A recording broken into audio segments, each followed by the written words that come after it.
Saya itu kan sama Munarman kan bilang, pengen jadikan partai aja, berani nggak?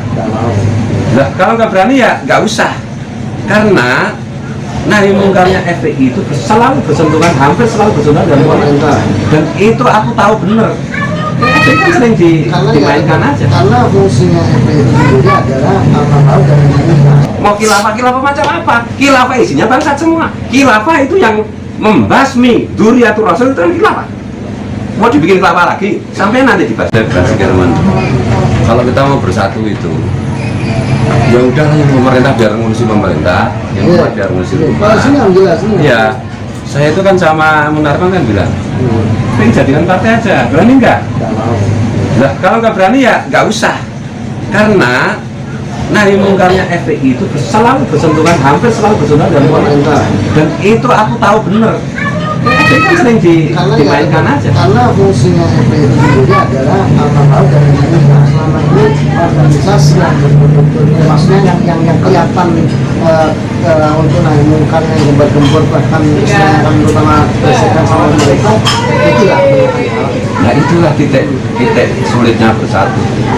Titik sulitnya bersatu. Kan adanya FPI saja, pemerintahnya masih ada yang oknum-oknumnya yang masih tidak bisa menjalankan amanah. Ya harusnya kita masuk ke DPR. Ada. Iya harus diperbanyak. Ya kalau dijadikan partai, tapi ada orang-orang FPI yang mereka sebagai anggota kayak ini sekarang ini sebagai pengganti ketua FPI karena yang sebelumnya sudah jadi anggota DPR di di pusat ya kan Jakarta sebagai. Tapi di DPR masih kalah nggak? Kemudian di DPR masih kalah ya? Terus ya masih. Ya intinya begitu. Karena teman-teman duluan tuh dengan harapan bisa mewarnai, bukan diwarnai. Temanku di pergerakan sebelum reformasi itu kan bolak-balik banget. Salam. Oh, kan? Udah kan gitu.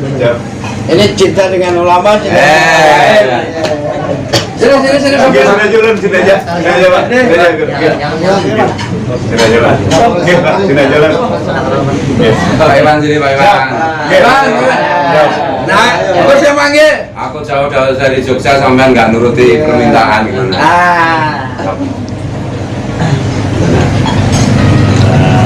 Duduk sama Iwan. Sini Bang Iwan.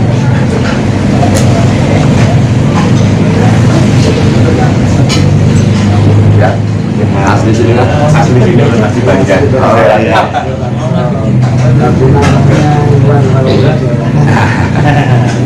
Selamat Durat. Apa itu? Jadi nanti kita bisa diskusi, tapi nggak ramai kayak gini. Betul. Jadi bagaimana? Jadi ya ini akan supaya ketemu, apalagi nanti misalnya sudah mulai Enggak, kalau dengan teman enggak, Beb. Jadi ada ceritanya ini. Aku itu nggak pernah mau datang call siapapun, kecuali Maulana Semesta. Bahkan callnya Habib Anis yang ngasih ijazah. Callnya Abu Yatim Yati, aku nggak pernah datang. Nah ini datang itu ada ceritanya. Guru Yudi itu kan sahabatku. Sampai hari ini aku belum ziarah. Ya karena bagi ulun tuh Presiden ulun kan Maulana Semesta. Nah ini Abu Ya Ali ini ulun lihat, ya ini boleh percaya boleh enggak, ini cuma cerita omong kosong juga boleh dibilang begitu. Tapi ulun lihat itu sudah sejak tahun 2007 digandeng Maulana Semesta. Ini kemarin kan beliau yang datang ke rumah ulun nggak ada. Terus bilang sama istri kan, habis itu ulun kan pulang dari Cilacap. Ini kemarin ada undangan call dari Tapin ini. Gak mau? Putranya saya nggak mau, apa call-callan. Call itu Maulana Semesta aja. Enggak, coba lihat undangannya. Gitu, oh ini aku harus mau. Ini Uden ya, aku wajib datangi. Ya gitu. Jadi apapun, aku itu sudah mewakafkan hidupku. Insya Allah mudah-mudahan istiqomah doanya untuk Maulana Semesta. Karena Maulana Semesta adalah rencana besar Rasulullah. Bukan rencana hari ini, bukan sekedar Pak Jokowi atau Pak Prabowo atau Pak Ganjar Pranowo. Enggak, bagi ulun tuh kecil kayak gitu. Bukan sekedar korupsi kecil-kecilan, enggak penting kayak gitu. Karena umat Rasulullah ini harus dijaga terus. Mungkin masih sekitar 1 miliar tahun. Jangan dikira kiamat besok tahun berapa. Ini Mars belum kita tundukkan, galaksi yang lain belum kita tundukkan. Ceritanya masih panjang. Jangan cepat-cepat meminta Allah untuk menutup cerita, itu namanya menghina Allah. Cerita langsung berakhir, ikatan apa sinetron ikatan cinta aja nggak berakhir kok. Padahal yang bikin cerita cuma orang, ini yang bikin cerita kan Allah.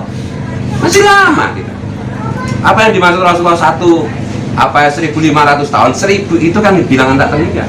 Harus dikonfirmasi dengan ilmu fisika. Nah maksudku, mari kita memahami teks keagamaan itu dengan perspektif perkembangan teknologi. Bukan kita kembali ke masa lalu. Mau khilafah macam apa? Khilafah isinya bangsat semua. Khilafah itu yang membasmi dzurriyyatur rasul, itu kan khilafah. Mau dibikin khilafah lagi sampai nanti dibasmi. Gitu loh. Ya, kalau dikatakan mau ke khilafah, apalagi kayak visi dan misi, kecuali antum mungkin kalau bilang itu dari organisasi Nahdlatul, dan visi-misinya mereka itu ada. Kalau FDP dan lain sebagainya yang kita tahu dan kita orang berbeda. Ya kalau menghidupkan syariat Islam itu bukan berarti khilafah. Menghidupkan syariat di agama, itu menginginkan pemerintahan kita seperti beberapa wilayah kabupaten di Indonesia ini kayak Aceh, mereka bikin perda ya untuk menghidupkan syariat Islam. Orang yang berdampingan selain agama Islam itu mesti masih nyaman itu sudah berjalan puluhan tahun. Ya. Ini loh, kalau soal syariah, syariah itu kan tafsir mengenai Rasulullah. Jadi perumpamannya begini, Rasulullah itu kan mata air. Dan di mata air ini kan airnya jernih banget. Kemudian mengalir, ini aliran itu namanya waktu. Ya kan? Sampai kita ini kan sudah 1400 tahun, sudah 1400 kilometer air ini berjalan. Nah di tengah jalan ada orang yang meludah, ada orang yang mengencing, ada. Jadi kita mengira bahwa air ini adalah murni seperti di zaman enggak juga. Kita kan harus kembali ke sana. Makanya ulun bilang teologi Maulana Sekumbul, metodologi Maulana Sekumbul itu yang akan mengembalikan kita kepada cara pemahaman Rasulullah. Bahkan Maulana Sekumbul bilang nggak ada bid'ah itu.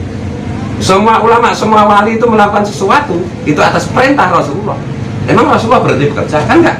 Hadis tentang kopi kalau dicari di Sahih Bukhari nggak ada. Tapi apakah kita tidak percaya bahwa memang ada hadis tentang kopi? Tidak mungkin. Nah oleh karena itu pendekatan syariah itu harus sangat hati-hati. Karena ikhtilafnya luar biasa. Karena dalam sejarah orang Islam saling bunuh gara-gara mata. Ya. Iya. Itulah fungsinya ulama setiap zaman ada. Betul. Makanya sekarang misalnya, ampun maaf ya, apa yang disebut syariah di Aceh, apakah lebih Islami daripada Pancasila? Menurut lo enggak. Pancasila itu esensi dari Islam itu sendiri. Hati-hati membreakdown hukum. Hati-hati. Tinggal dipakai nggak Pancasila itu? Inggih. Contoh misalnya yang paling ekstrim begini, bagaimana madhab itu bisa sangat bertentangan. Imam Syafi'i mengatakan anjing itu najis mukhladah, ya kan? Imam Malik mengatakan najis saja enggak, apalagi mukhladah. Bayangkan itu. Kalau kita mau kembangkan terus-menerus syariat menurut kita, ya berantem kita. Kalau saya memahami NKRI itu adalah piagam Madinah, itu adalah perjanjian Hudaybiyah yang dimana Rasulullah berpesan wanti-wanti pada sahabat ikuti taati. Meskipun Hudaybiyah itu kan menyebut Rasulullah aja nggak mau kan. Begitu Islam itu melakukan perjanjian, maka Islam punya kewajiban untuk melaksanakan, untuk mentaati tanpa reserve. Makanya nanti anu aku pengen diskusi tapi berdua aja supaya panjang ya, supaya kita itu ada sesuatu tuh yang bisa disampaikan secara umum aja. Ini kan yang umum kan, kelihatan seru direkam kan.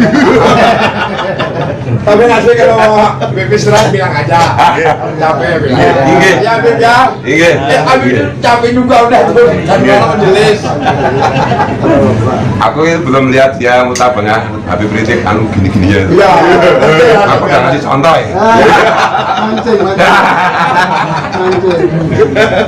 Kalau saya itu gini ya, semua peristiwa sipil harus bisa dibuktikan di breakdown di alam faktual, harus terbukti di alam sains.